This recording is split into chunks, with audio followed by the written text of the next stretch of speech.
ಮಹಾಶಿವರಾತ್ರಿ ಹಿಂದೂ ಧರ್ಮದಲ್ಲಿ ಅತ್ಯಂತ ಒಂದು ಮಹತ್ವದ ಹಬ್ಬ. ಪುರಾಣಗಳ ಪ್ರಕಾರ ಮಹಾಶಿವರಾತ್ರಿಗೆ ಸಂಬಂಧಿಸಿದಂತೆ ಹಲವಾರು ಪ್ರಮುಖ ಕಥೆಗಳಿವೆ. ಅದರಲ್ಲಿ ಒಂದು ಶಿವ ಪಾರ್ವತಿಯ ವಿವಾಹಕ್ಕೆ ಸಂಬಂಧಿಸಿದೆ. ದೀರ್ಘ ತಪಸ್ಸಿನ ನಂತರ ಪಾರ್ವತೀ ದೇವಿಯು ಶಿವನನ್ನು ವರವಾಗಿ ಪಡೆದರು. ಅವರ ವಿವಾಹ ನಡೆದ ದಿನವೇ ಮಹಾಶಿವರಾತ್ರಿ ಎಂದು ನಂಬಲಾಗುತ್ತದೆ. ಅದಕ್ಕೆ ಈ ದಿನವನ್ನು ಶಿವ ಮತ್ತು ಶಕ್ತಿಯ ಏಕತ್ವದ ಸಂಕೇತವಾಗಿ ಆಚರಿಸಲಾಗುತ್ತದೆ. ಇನ್ನೊಂದು ಪ್ರಮುಖ ಕಥೆ ಸಮುದ್ರ ಮಂಥನದ ಸಮಯಕ್ಕೆ ಸಂಬಂಧಿಸಿದೆ. ದೇವತೆಗಳು ಮತ್ತು ಅಸುರರು ಅಮೃತಕ್ಕಾಗಿ ಸಮುದ್ರ ಮಂಥನ ಮಾಡಿದಾಗ ಮೊದಲು ವಿಷ ಹೊರಬಂದಿತು. ಈ ವಿಷದಿಂದ ಸೃಷ್ಟಿಯ ನಾಶವಾಗುವ ಸ್ಥಿತಿ ಬಂದಾಗ ಶಿವನು ಆ ವಿಷವನ್ನು ಕುಡಿದು ಲೋಕವನ್ನು ರಕ್ಷಿಸಿದನು.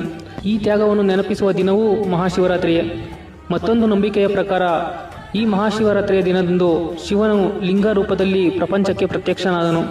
ಶಿವಲಿಂಗ ಪೂಜೆಯ ಮಹತ್ವವು ಇದರಿಂದಲೇ ಬಂದಿದೆ.